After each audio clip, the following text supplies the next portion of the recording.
Hello, welcome back to the channel. My name is Jay, and I'm a naval historian, and this is part two of a very short, quick series on Battle Midway.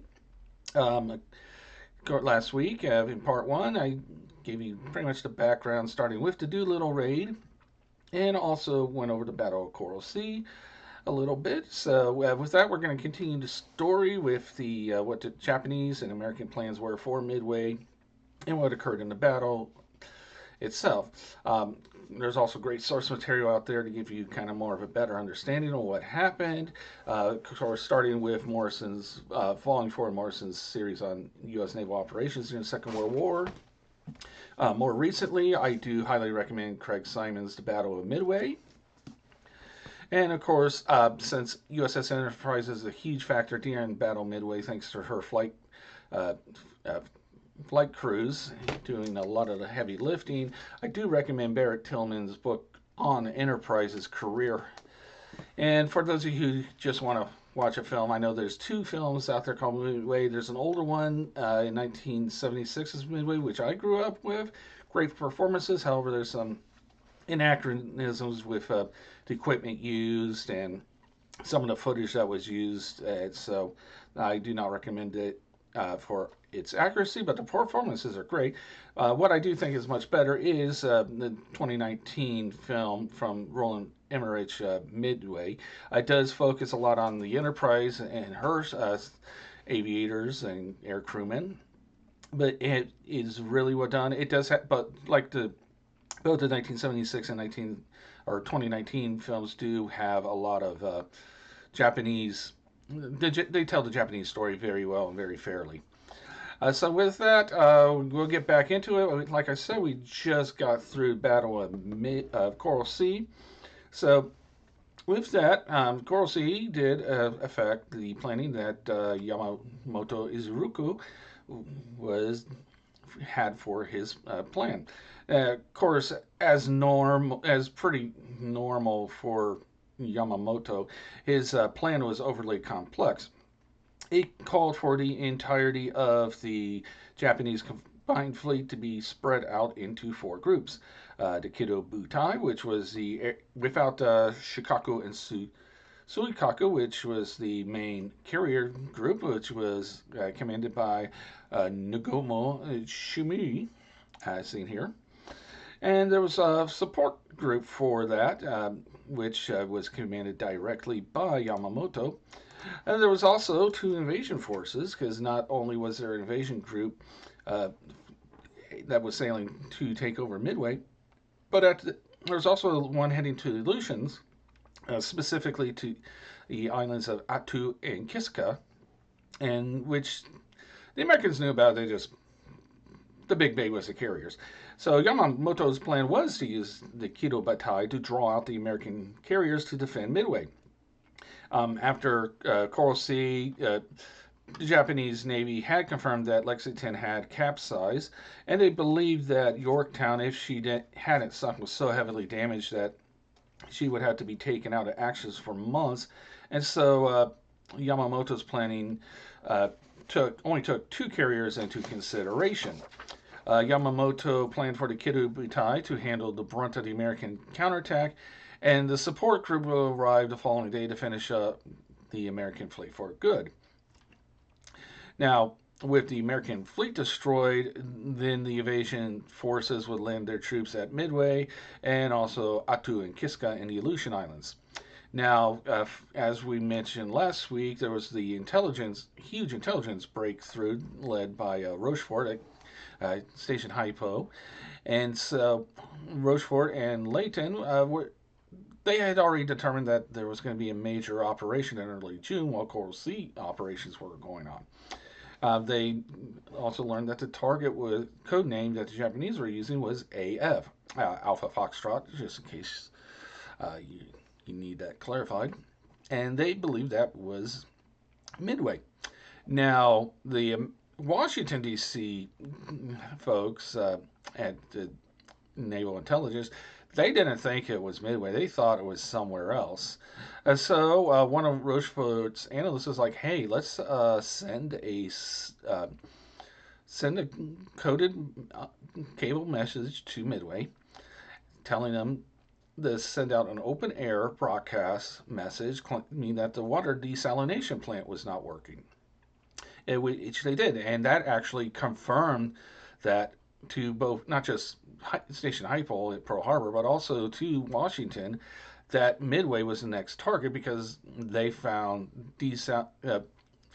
Japanese messaging saying that Midway didn't have, that Station AF did not have a working desalination plant, and they're added into their plans a transport that was filled with desalination uh, equipment as well as extra water for the, well, they get that up and running. So with that confirmation, Nimitz had planned to have task forces 16 and 17 to deploy at a location northeast of Midway, but within range of the projected path of the Kido-Baitai to ambush the Japanese Navy. And he named it Point Luck. Now, this is very interesting to note, and actually really well dramatized in both Midway movies. That while the Japanese were wargaming their plans, one of Nagamu's staff officers playing as the adversary, the American fleet, um, actually ran a scenario that had the Americans attacking from roughly where they would be coming from at Point Luck in one of the scenarios and won that game. Now, Nagamu overruled the scenario and outcome and said that the Americans would never do such a thing. And that is something to keep in mind. Now, while the Japanese were getting everything prepared on their end, Task Force 16 was still en route from Coral Sea when, or yes, Task Force 16 was actually, because it did Doolittle raid, it was still en route to Coral Sea when that battle ended. So uh, Nimitz recalled Halsey and his carriers and told them to get back to Midway, Pearl Harbor, and get replenished for the Midway operation. Now, by the time they got in port, Halsey was just wiped out from pretty much working every day for 6, 7 months straight, and had a bad case of psoriasis break out. And so he was medically ordered to stay in sickbay. So Nimitz needed someone new to handle Task Force 16 during this upcoming operation. And as a courtesy, and also to get Halsey's opinion, since Halsey had been in the Pacific longer than Nimitz had, Nimitz asked Halsey who he recommended to lead Task Force 16 in his place. And without hesitation, Halsey named Spruance.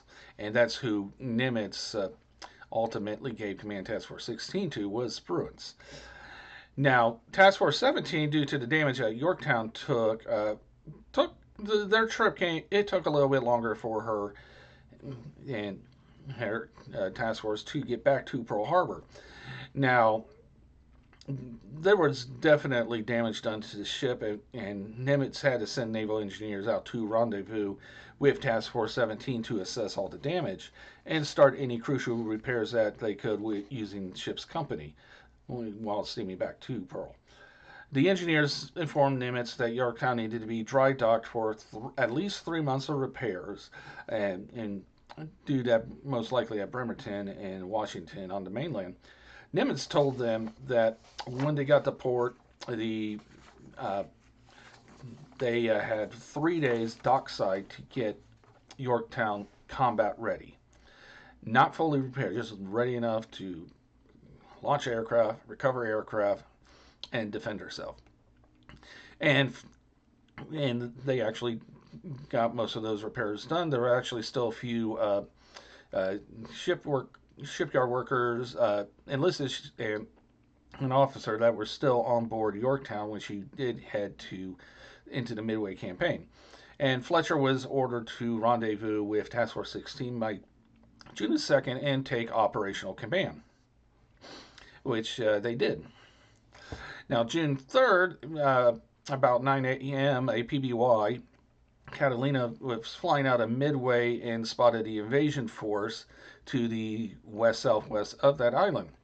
The reporting aviator mistakenly said it was the main force when he submitted his radio report. Fortunately, Nimitz and his crew were able to counter that assumption thanks to all the intelligence they had by breaking those Japanese codes.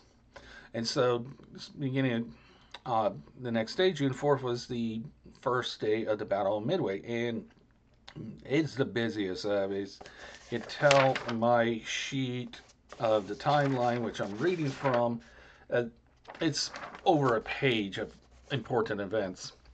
And starting with that, at 4:30, the first Japanese aerial wave to soften up Midway took off from Nikidu-Baitai, and at the same time, Yorktown sent out her uh, 10 planes from her carrier to search for the Japanese ships. Um, at 5:34, the PBYs out of Midway actually beat the Yorktown planes and reported where the Kidu Butai was. And I, and once that was done, they was almost immediately launched an air attack straight from Midway, which consisted of six TBF Avengers, which were brand new, as well as six Army Air Force B-26s. They spotted and attacked the uh, Kiru Butai at around 7:10. About 5 minutes later, Nagamu starts preparing uh, his reserve attack aircraft for a second attack on Midway, which was in violation of Yamamoto's orders, as he expected that there would be more of a need for uh, just have more fuel and preparation of an attack by the American Navy. Now, this is kind of important.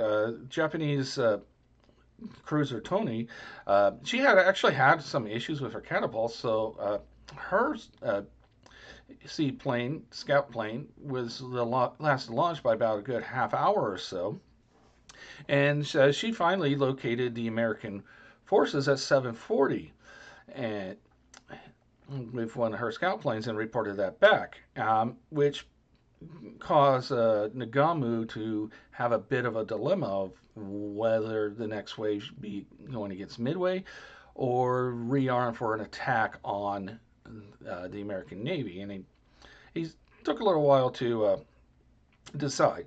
750, the Hornet and Enterprise under Spruance launched 67 dive bombers, 29 torpedo bombers, and 20 F-4F Wildcat fighter planes in order to attack or go after the Kidu Butai. At 7:55, Nagamu and the Kidu Butai had to deal with six of those SBD Dauntless dive bombers that came in from Midway, so kind of slowed down the. And then at 8:10, you got the B-17s rolling in, and about 10 minutes later, there were more bombers. So that's also slowed down Nagamu's decision making of what to do with the second raid. At 8:20, uh, that's when Nagamu got the message about Tony's report, and at that same time, this submarine is going to become very crucial. And this is a USS Nautilus, not the nuclear one. This is the diesel electric boat that preceded her. She's was actually right in the perfectly positioned to be right in the middle of the Kidu Butai and launch an unsuccessful torpedo attack against one of the battleships. And it was unsuccessful because of those faulty warheads. But this is very important because that caused the Kido Butai to have to use a destroyer or two to try and hunt down Nautilus. So when that happened, it specifically is the destroyer Arashi that stayed behind. And while this happened, Nagamu finally made the decision to start preparing for an attack on the U.S. fleet, which meant that the Japanese air crews had to, by this time, had rearmed for a land attack on Midway. They had to pretty much take all of that ordnance off and rearm their aircraft with anti-ship beam weaponry. Around 9:06, that's when Yorktown's finally was in range to launch her uh, air group. Now, her air group, they actually, unlike the Hornet and Enterprise, which had a little bit less experience, Yorktown's air group learned during Battle of Coral Sea that they want they actually launched their slowest planes, the torpedo bombers first, and then they launched the dive bombers, and then they launched the fighters with and did what is known as a flying rendezvous, and they rendezvoused en route. So basically, you launch the slowest planes first, and then by the time you and they just start heading out toward the target destination, and then the rest of the faster aircraft would join them, and that's what they did. Um, Now, a few minutes later, the strike force from Midway had safely landed, and Nautilus is still causing trouble and launched another torpedo attack, and so Arashi hung around and tried depth charging her and trying to hunt her down. And which is when, and just a few minutes later, 9:18, while Arashi was doing that, and the strike force has been landed and they're starting to get rearmed, Nagamu started turning the Kirubutai toward the northeast to try and close the distance between his locate where he was at and where the American task force were spotted. At 9:25, the first torpedo bombers from Hornet arrived, and while they did try and cause some good trouble, they were unfortunately very pretty much all shot down, as well as 5 minutes later when uh, the torpedo bombers from Enterprise showed up and they were all shot down. The only aviator that survived that raid was George Gay, shown here in his aviator greens. He did survive the battle and was rescued by Nautilus after everything was over and it was safe for Nautilus to surface. But that's getting my head myself a little bit there. Um, at 10 o'clock, Yorktown's torpedoes bombers showed up, and they caused a bit more trouble. The key thing to know is because these torpedo bombers kept showing up, the Japanese combat air patrol, they were forced to go from their normal cruising altitudes of around 18 to 20,000 feet down basically to the ocean surface. So they were down there for a while and take them a little bit to get back up. And by the time they were mopping up with the torpedo bombers around 10:25, Enterprise's carrier, Enterprise's dive bombers, led by at the time Lieutenant Commander Wade McCluskey, who eventually retired as a captain, showed up and we have 30 dive bombers.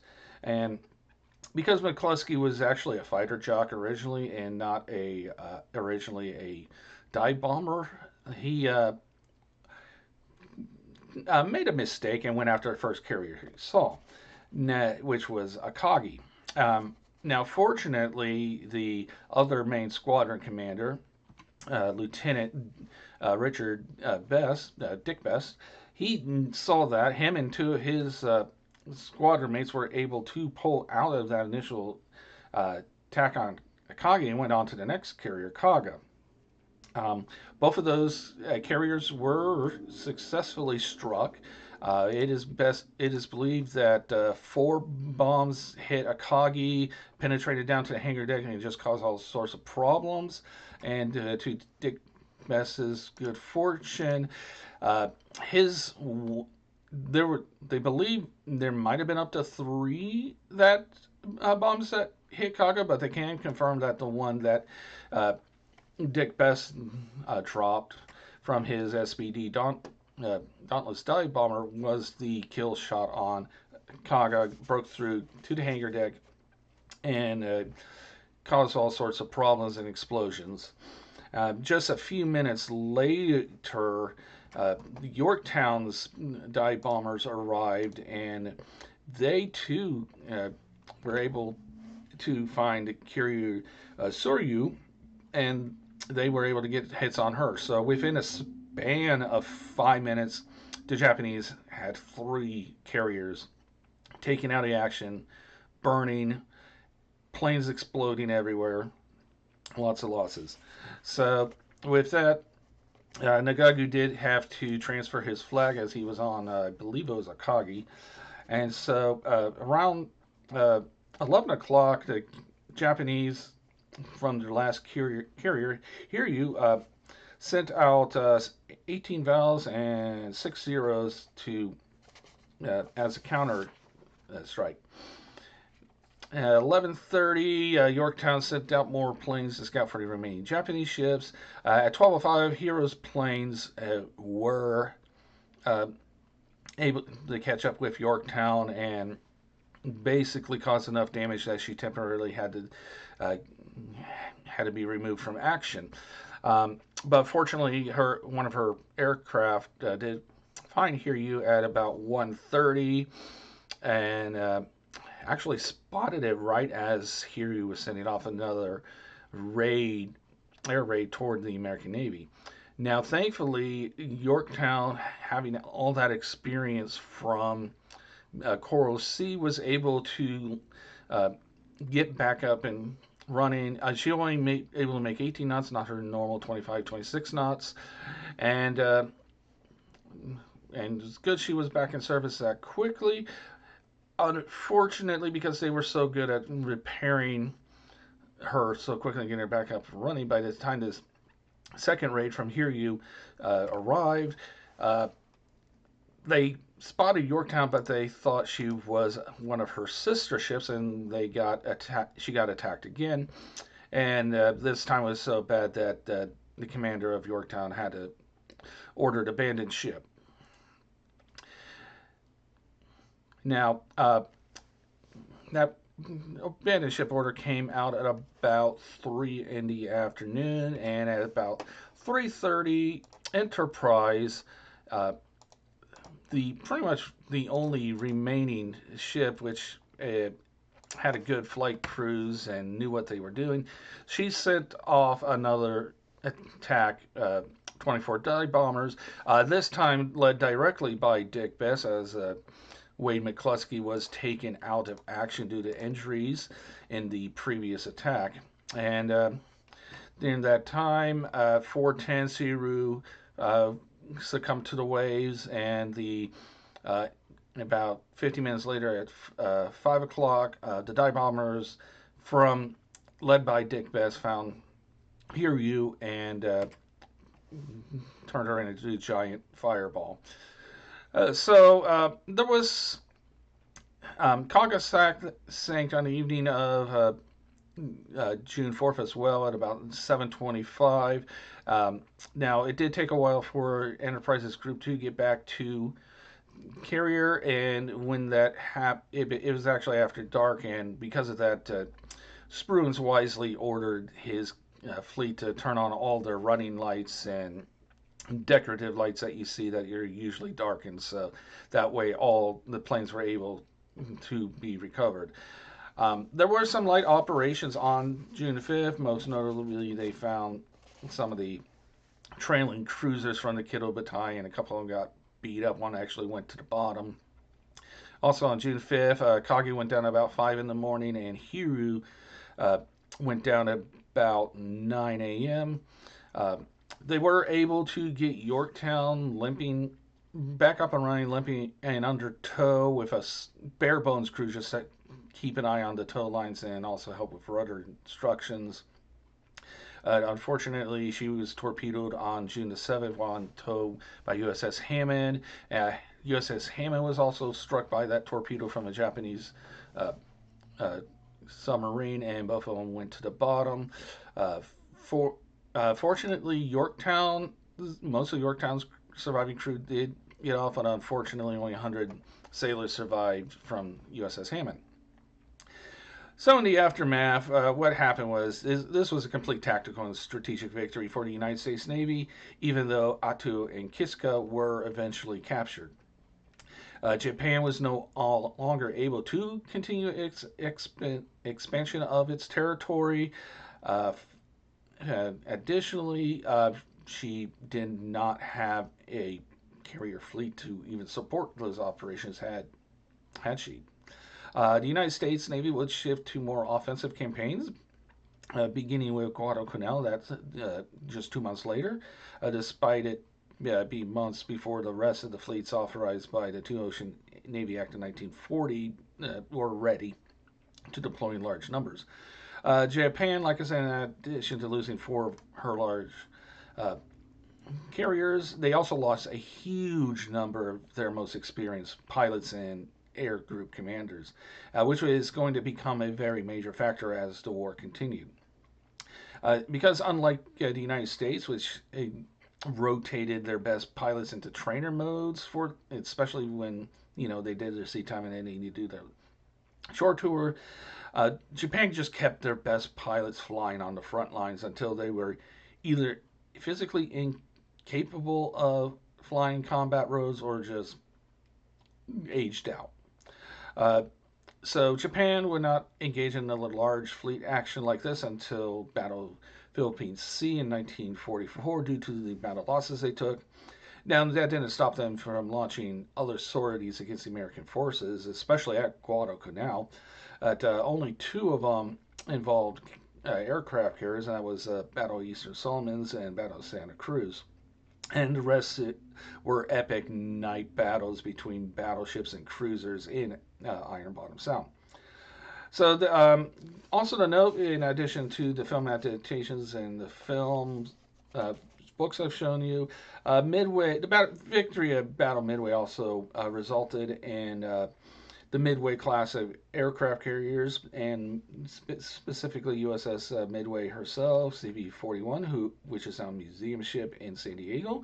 I have not. When I sailed by her, I have not been on board her yet. And also, that's how Chicago Midway Airport got its name. Is actually it was originally Chicago Municipal Airport, but in the late 40s they renamed the airport to Chicago Midway International Airport in honor of that victory. And there's also a couple of video games based on Battle on Midway, and that was a very key victory. Probably considered one of the greatest decisive naval battles of all time. It definitely stopped the Japanese advance, and that's pretty much, we now consider that the end of the beginning of the Pacific War. Well, with that, I hope you liked what you heard. Please give me a like if you did. Subscribe if you haven't. If you know someone who thinks this is interesting or would be interested in it, please share the video with you. Once again, I do recommend, if you just want to watch a movie about it and not read all the books, the 2019 film from Roland Emmerich, Midway, is great. If you want more information on like Dick Bess and Wade McCluskey, Enterprise from Barrett Tillman's great. General overview of the battle itself, the original classic Volume 4 from Morrison's World War II Naval Operations Series, as well as Craig Simon's The Battle of Midway, are all highly recommended reads. And so with that, that's what I got. Remember, if you're going to leave a comment, please be kind and respectful to each other, and I will see you later. Bye-bye.